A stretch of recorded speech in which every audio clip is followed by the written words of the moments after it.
Hello everyone. Today we're going to perform the experiment of speed control in a DC motor.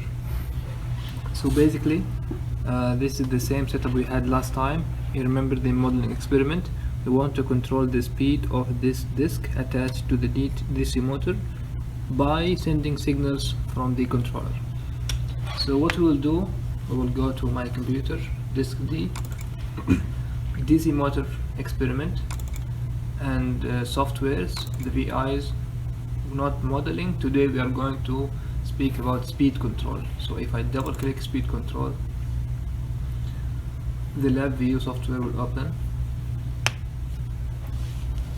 and I need to look for devices. This is device number 1. So this is the actual device, is device number 2, so I need to click device number 2 and choose it.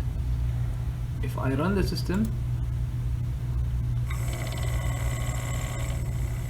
now we have the measured speed and the reference speed, the desired speed and the actual speed. And why we have this square wave function? It's exactly similar to the voltage input we're giving input square wave voltage, and that's why the speed is square wave voltage. Of course, we can control the x-axis, the time. Instead of presenting only from 20 to 25, we can do 50 for the 50 in order to have more values, more waves together. So what is the experiment exactly? What we are trying to do? Of course, before we start our manual, let's go through the screens. This is voltage input, this is speed output, either the reference, blue, and the actual, the measured.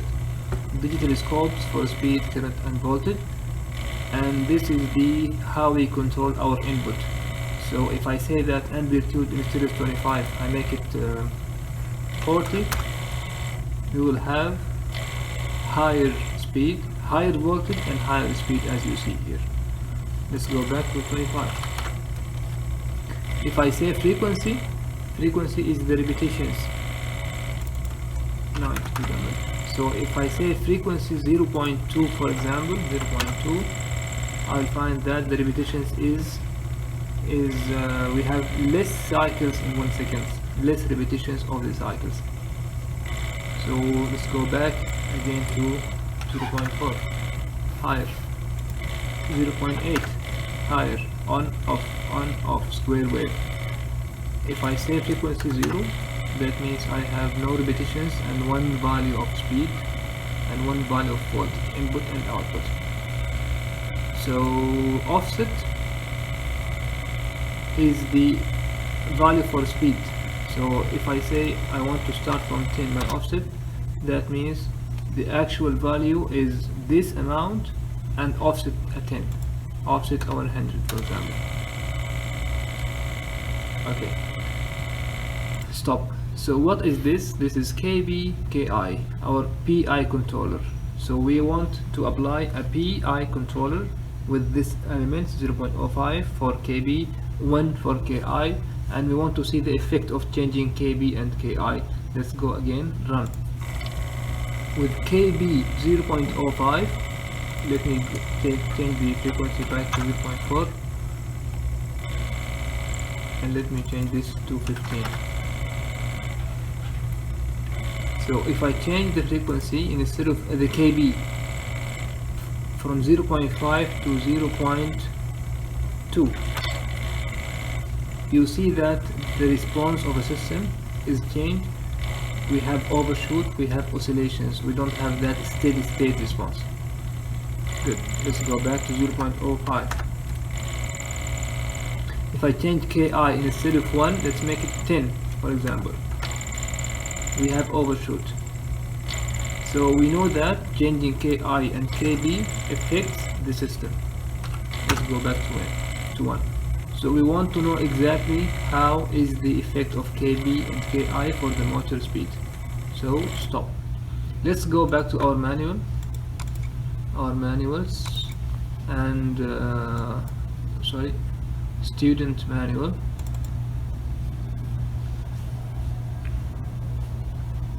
student manual. and we go for our second experiment. Modeling was the first experiment, so we need to go to the second experiment, which is speed control.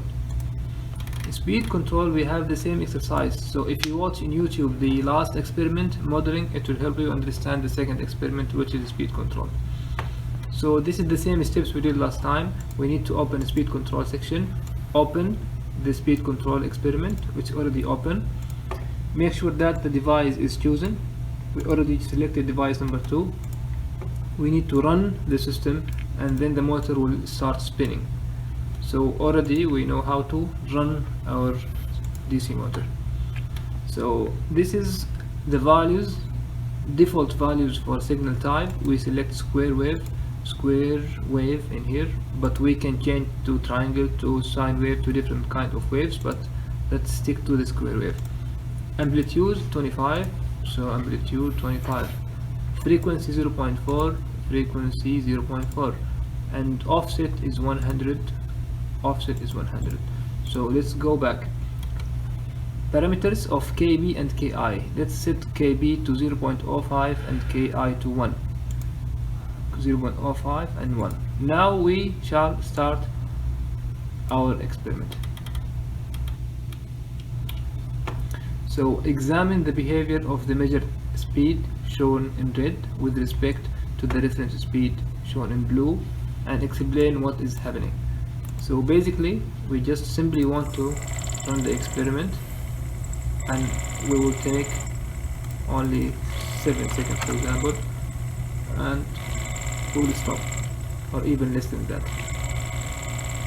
2 cycles are enough. We want to explain what is happening. If it's clear, that's okay. If not, we can control the zoom in Y and X axis. So I will make this instead of 200, 140, and this is instead of 0, I will make it 60. Same thing for X axis. If I want to study 1 cycle, let's concentrate on this from 7 to 9. From 7 to 9. So we have only 1 cycle. What do we? The question is, what is happening? So what's happening is that the red one, the measured or actual speed, is trying to follow the reference, the blue speed. But when this jumps from something 75 to 130, for example, the actual value cannot go directly right angle to catch that reference. That's why it has some delay. It has some delay of from 7.5 to 7.6, which is 0.1 second or 0.2 seconds. And also we have some overshoot. So the actual value, the actual speed is higher than the reference, but this is only for the transient time, the first jump. But after that we have the steady state response, which has very slow overshoot, but we have instability, and this is fluctuating and moving around the set point. And this behavior will be repeated into all cycles from 7 to 20, for example. You see for cycle 1 and 2 and 3 the same behavior, small delay, some overshoot, and some oscillations, and that's it. This will be enough as an answer for the first exercise. Like, what about exercise number 2? We need to look at changes in the measured signal with respect to the reference signal. Explain the performance difference of changing KB. So to answer this, we need to increment and decrement KB by steps of 0.05. So while the software is running, let's just run the software, and we can change this back to 140, 180 for example, and instead of 60 we can make it 40. So up to now this is 0.05. If I say that, if I increase this 0.055 and increase it and increase and increase, so each time stop, each time I'm realizing that increasing KB with a value of 0.05, this overshoot is reduced. So increasing KB will reduce the overshoot, but at the same time it will increase the delay. You see the delay, this rise is sharp, less and less and less, we have more slope. So increasing KB will reduce the overshoot, but as a price of that, it will increase the delay. That's it. So we showed in exercise number 2, we explained the performance difference of changing KB. Now step number 9, we need to put KB 0 and KI also 0. So if we don't send any signal, KB and KI are zeros, both of them. So if we say 0 for KB and 0 for KI and run, there is only the reference, the blue one, but there is no actual measured speed because the motor is not rotating as you see in the video.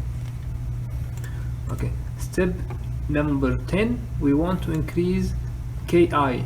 We studied the value of KB, but now we want to study the KI, the integral gain, and we will increase it by steps of 0.05 between 0.05 and 1, and explain what's changing, what's happening when we change the value of KI. So I will take 0.05, the old value of KB, and I will start from 0.05, and then I will increase the value of KI until I reach 1 and run. So for now, KI is very slow, very low, 0.05. What will happen, you see? So how I can explain this figure? This figure, if I study one cycle, if I study only this cycle from 2 to 4, from 2 to 4, we have a delay that it takes from 2.5 seconds into 3.7, and still this delay is not enough to reach the reference signal. That means we have very high delay, and the full cycle cannot be enough to reach that value. Of course you will reach, if I change the frequency to 0.1 for example, that means the cycle time is higher. So this is our cycle from 2 to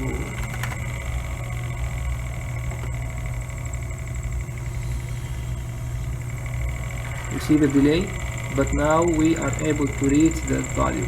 Stop. Because of what? Because we change the frequency. So there is high delay when KI is very small. Let's go back to our 0.4. Okay, so now we will start. We will keep increasing the value of KI.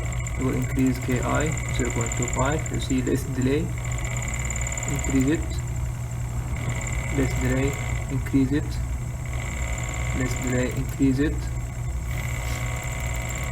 1, and that's it. So we can go back to study the behavior starting from 10 or even less, starting from 6, starting from 2. This figure from 2 to 20, it shows more options of changing KI. So we started with KI in this region. KI was 0.05. In this region, KI was 0.6, 0.8, 0.2, 0.4. So we increase KI each time we increase some segment, and then at the end we reach to 1.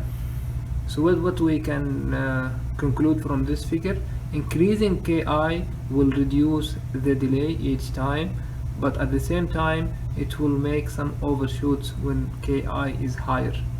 So each time we increase KI, we will reach faster, but we will have some overshoot, and this will be the answer for exercise exercise number 3. So we examined the effect of KI. Okay, so now stop the software. It's already stopped the software. Now what is the exercise number 4? Exercise number 4, can we measure the value of peak time and the overshoot section? Can we measure the peak time and overshoot? For example, you see here this cycle from 16 to 20, x-axis from 16 to 20. This value, can we measure this value? Of course it's difficult to see that it's not 120 some value, and that's why we need to go back to practical control guide and calculate the peak time. TB means what? The time of this peak. So this peak happens at time of 17.6.7 maybe, and also you need to find the percentage of overshoot. This increase, is it 2%, 1%? The highest peak compared to the reference point. What is that percentage of overshoot? So if we will go to practical control guide, open my files, practical control guide, and it says that in which section? In peak time and overshoot section. So in the content, go down, yes, peak time and overshoot, it's page 11.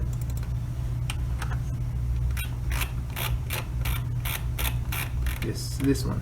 So this figure shows, it defines the percentage of overshoot, PO. It's the Y maximum, the highest value, minus the reference R0. So this will be our percentage of overshoot.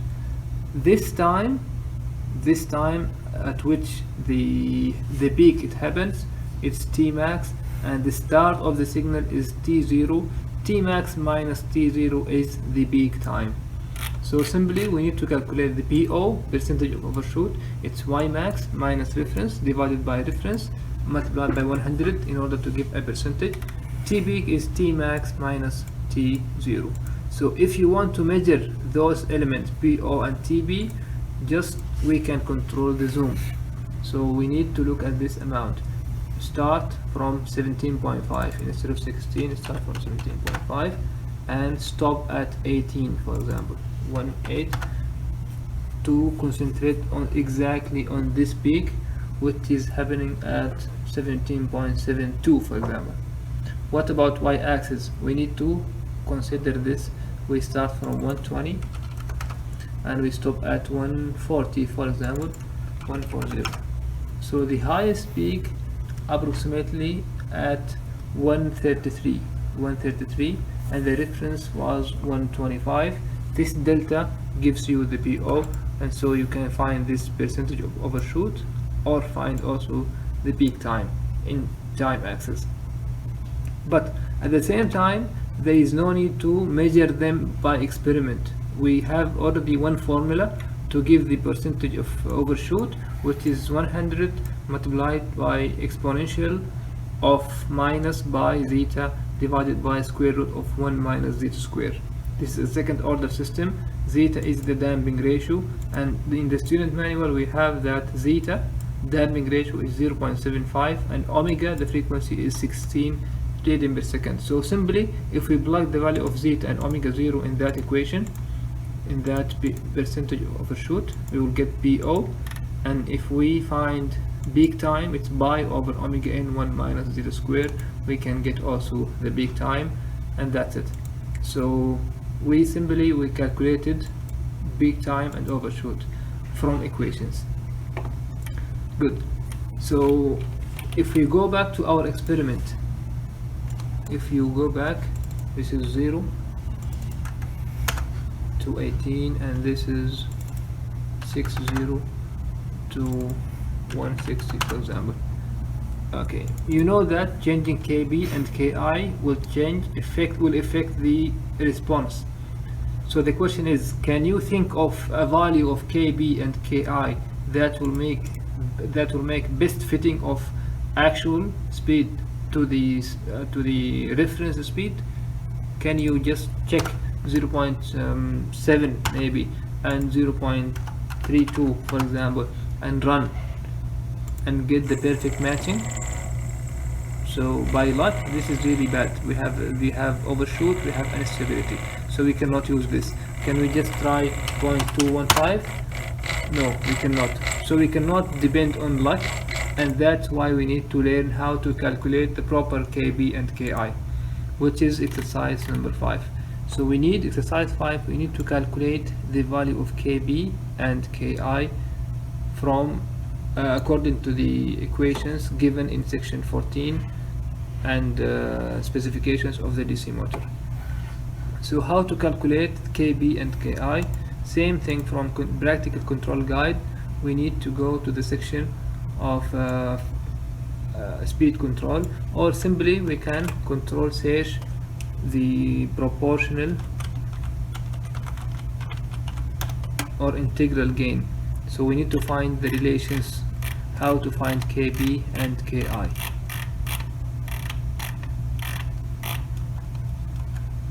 Proportional BI control, yes, this one. Okay, so simply if you know the value of zeta, which is 0.75, if you know the value of omega, which is given omega is 16, and if you know the value of K, you remember the modeling test we found that K and time constant, so K is the gain of the DC motor. So if we know zeta, omega 0 and K, we can calculate the proper and optimum value of KB. Same thing, if you know omega 0, 16, and the model of the motor K, maybe 28, 29, 30, depends on the model that you find in last experiment, you can find also the value of KI. So simply you plug values of zeta, omega 0 and K, and you calculate the proper KB, and also find omega 0 with K to find the value of KI. Those values, if you plug them in KB and KI, will generate a best fitting between the actual measured speed and also the reference speed. So let's go back to our exercises. So we already calculated KB and KI, you see. Now capture the measured speed response. So when you calculate KB and KI, just run the software and capture the screen in order to show that your response with the new KB and KI, how it looks like. Is it good or bad? So on that response with the new calculated KB KI, we need to measure the peak time and percentage of overshoot. So now we measure them by experiment. The same thing we did by zooming. We want to zoom this overshoot to find PO and zoom x-axis to find the time. So if you have the measured, then we can compare them to those values we calculated from the manual through the formula. We can compare peak time and overshoot from the one we got from equation. We can compare them with the values of measurement, peak and time from this exercise. At the end, we want to discuss the exercise number 8. What effect does increasing the specification zeta have on a measured speed response? So if we for example, if we increase zeta from 0.75 to 0.8, what will happen to this response? We need to go back to the formula and see the effect of zeta. So if we increase zeta, that means KB will increase. Increasing KB, we already did it. If we increase KB, for example, overshoot will be reduced, delay will be increased, for example. Another question is, if we change the value of omega 0, the frequency, what will happen to the response? If we change frequency, we know that this KB will increase, that means overshoot will decrease, delay will increase, for example. If we increase omega 0, KI will increase, and then the response will be affected based on changing KI, KB, and that's it. This is our experiment for DC motor speed control.